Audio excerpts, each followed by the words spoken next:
पांचों चैप्टर पढ़ के आए हैं खड़े हो जाइए। जो पांचों चैप्टर पढ़ के आए हैं खड़े हो जाइए। मनोहर, शिवम, सचिन, उजित, अंजलि और बाबर, रुपेश, रुपेश ना हो, आधो के लेना नाम कर ले से। और 2 4 3 7, कल 10 था आज 7 हो गया, 3 और घटिए गया। हाँ, मतलब उस बैच का, इस बैच में कोई ऐसी नहीं हुआ 29 ना। किसी एक पे फोकस करिए सातों में से।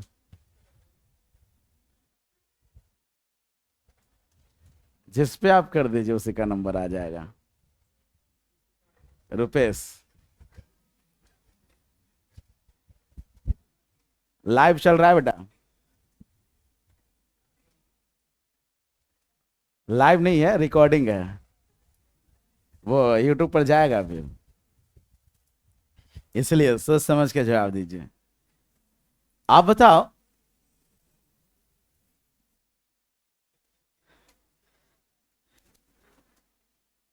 आप बताइए कि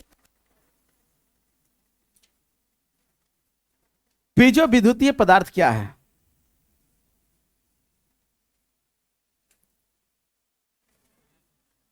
पीजो विद्युतीय पदार्थ क्या है?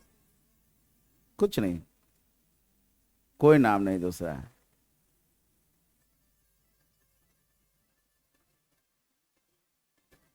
देख लो, पीजो विद्युतीय पदार्थ नहीं पता है, आज फिर गोल्डन डक कर गया ये। यूट्यूब पर हिंसा करना है कि नहीं है? क्या है जी? पीजो विद्युतीय पदार्थ नहीं मालूम, आज फिर गोल्डन डक कर गए आप लोग। पहला चैप्टर का क्वेश्चन है पीजो विद्युतीय पदार्थ। एकदम भुआ गया है तू, लग रहे बुहल का लसरा हवा। मतलब कुछ नहीं, बस लगे हैं। 2 दिन से मौका दिया जा रहा है, और पिछले हम 10 दिन पहले बोले थे कि सॉलिड स्टेट पर क्या आइएगा। कोई मतलब नहीं है लतखोर लोग को। पीजो विद्युतीय पदार्थ है कि नहीं है? बिल्कुल है।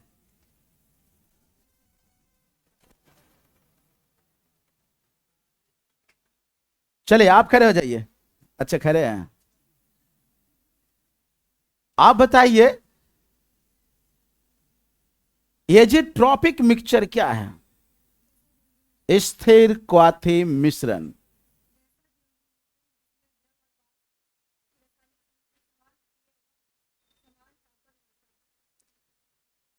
आप बताइए जल तथा HCl के स्थिर क्वाथी मिश्रण में HCl होता है 20.2% HCl होता है।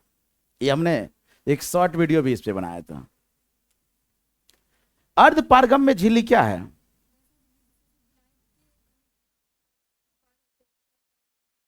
जिससे सिर्फ विलायक के अनुपार हो, तो उसे हम लोग क्या कहते हैं? अर्ध पारगम्य झिल्ली। आप बताइए प्रसरण दाब से आप क्या समझते हैं? प्रसरण दाब से आप क्या समझते हैं? प्रसरण क्या होता है?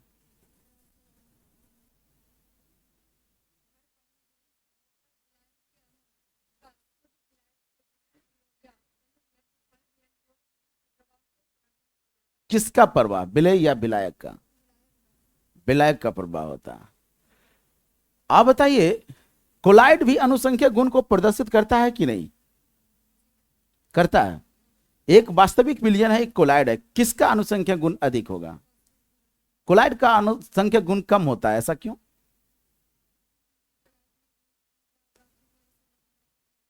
कणों का साइज बड़ा होता है जिस कारण से संख्या कम हो जाती है। और आपको पता है कि अनुसंख्यक गुण कणों की संख्या पर निर्भर करता है। अब बताइए कि अनुसंख्यक गुण जो होता है वो कौन कौन होता है?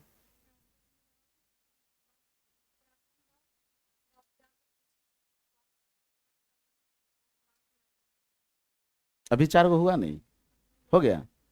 बाष्पदाब में अपेक्षिक अवनमन, हिमांक में अवनमन, क्वथनांक में उन्नयन और परासरण दाब। यदि हम जल में नमक को मिला देते हैं, है ना जी, तो जल का हिमांक कम जाता है। ऐसा क्यों?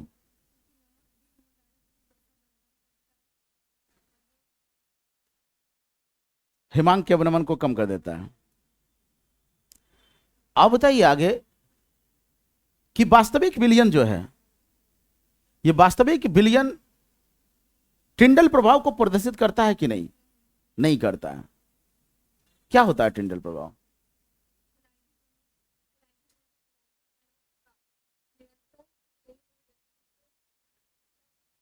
टिंडल प्रभाव मैंने पूछा।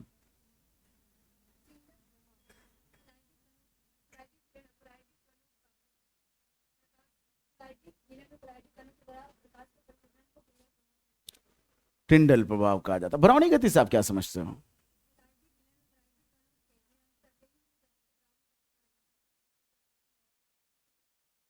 अब बताइए फैराडे के वैद्युत अपघटन का पहला नियम बताइए।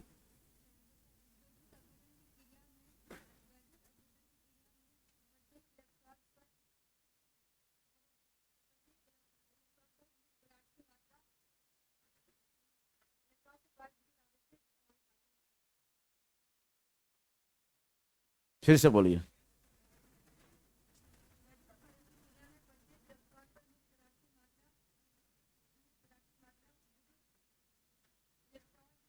देख लीजिए, आप लाइव चल रहे हैं, देख रहे हैं ना वहां। आप बताइए कि फैराडे के वैद्युत अपघटन का पहला नियम क्या है?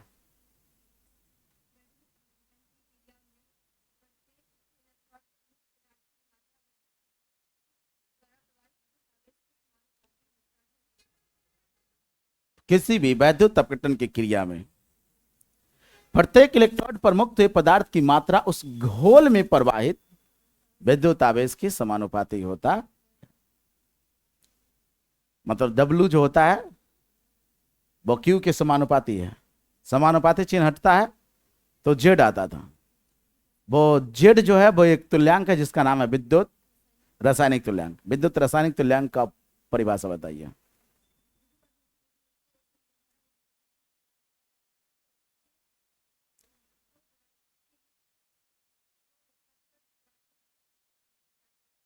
बिल्कुल सही है। एक बार ताली तो बजाइए इनके लिए भाई। चले बैठ जाइए।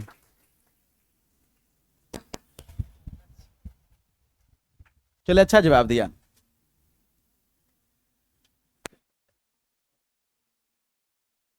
अच्छा जवाब दिया है जी। हो सकता है इससे भी अच्छा जवाब आ जाए कहीं से, नहीं तो फिर अभी अभी का जो प्राइज विनर है वही है। किधर? किसी पे लाइए, फोकस करिए किसी पे।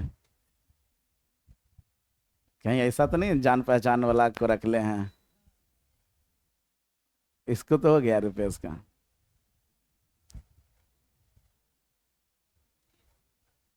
चलिए, शिवम और सचिन आ रहा है। चलिए आप बताओ,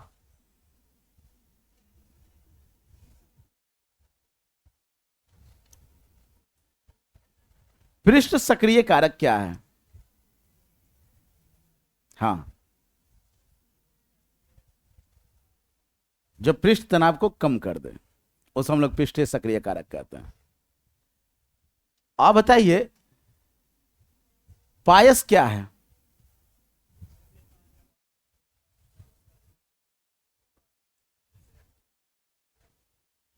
अच्छा, आप बताइए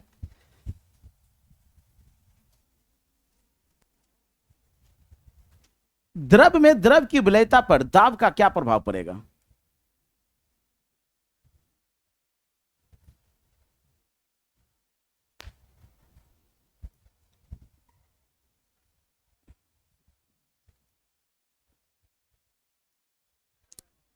क्यों? बिल्कुल, द्रव और ठोस ये सब जो होता है वो इनकंप्रेसिबल नेचर का होता है, असंपीड्य प्रकृति का होता है। इसलिए इस पे कोई प्रभाव नहीं पड़ता है। अगला है, आप बताइए कि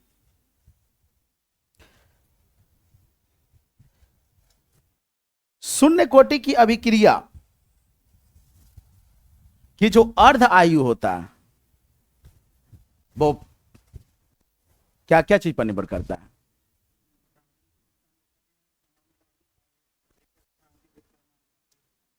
प्रथम कोटि की अभिक्रिया के लिए अर्ध आयु का मान कितना होता है? ये जो के है वो के क्या है? वेग स्थिरांक क्या होता है?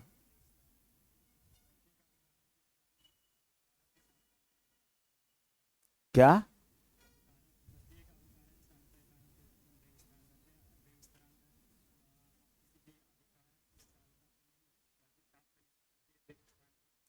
वेग स्थिरांक पे ताप की निर्भरता का अध्ययन सबसे पहले किसने किया था? अर्हेनियस ने किया था, जिसको हम लोग अर्हेनियस समीकरण के नाम से जानते हैं। आप एक्टिवेशन एनर्जी और वेग स्थिरांक के बीच के संबंध को बताइए।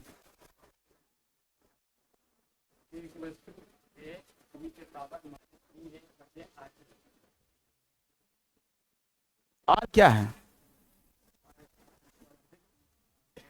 यूनिवर्सल गैस कांस्टेंट है। सार्वत्रिक गैस नियतांक, इसका वैल्यू कितना होता है? 8.314 जूल प्रति मोल। आप बताइए कि समान ताप एवं दाब पर एक मोल गैस का आयतन कितना होता है? और कमरे के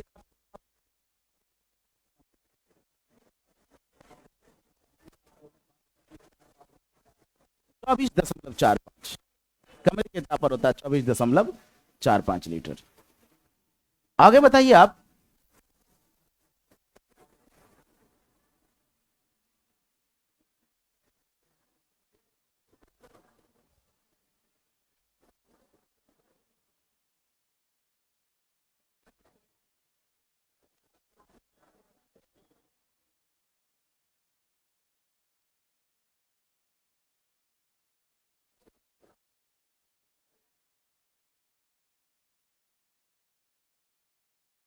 हेनरी का नियम बताइए आप।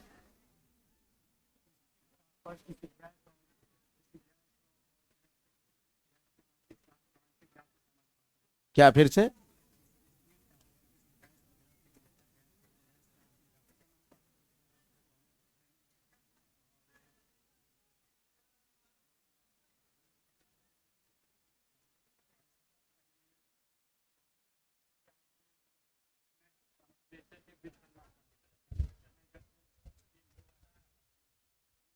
ये क्या बोल रहा है तो लोग? अनुप्रयोग बोल रहा है। हेनरी नियम का परिभाषा बताना था। द्रव्य में गैस की विलयता आंशिक दाब के समानुपाती होता, मतलब दाब बढ़ेगा तो विलयता बढ़ेगा। सही है, सही है। ताली बजाइए इनके लिए भी।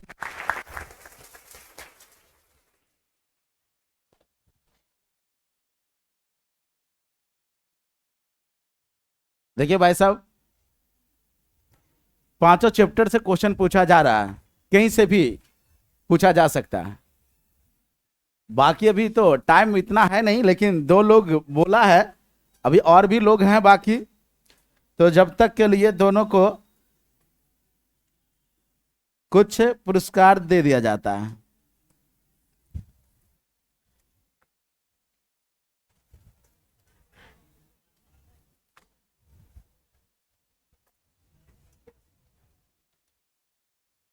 कुछ कुछ है दिक्कत अभी, उसको सॉल्व करिए। अभी कुछ टाइम कम था इसलिए पूछा तो नहीं गया, इसलिए हिंदी और इंग्लिश का भी दिया जा रहा है। समझ गया ना? उसके बाद अभी एक दिन पूरा, अभी और भी लोग बाकी हैं। पहले सभी लोग से एक दिन टाइम मिलेगा, सभी लोग से पूछा जाएगा, उसके बाद फिर टोटल सेट दिया जाएगा। तो चलिए, तब तक के लिए चलो बढ़िया से पढ़ो। आपको मिलता है इंग्लिश का गेस्ट पेपर, और उनको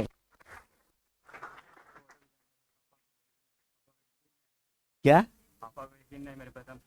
अच्छा, ठीक है।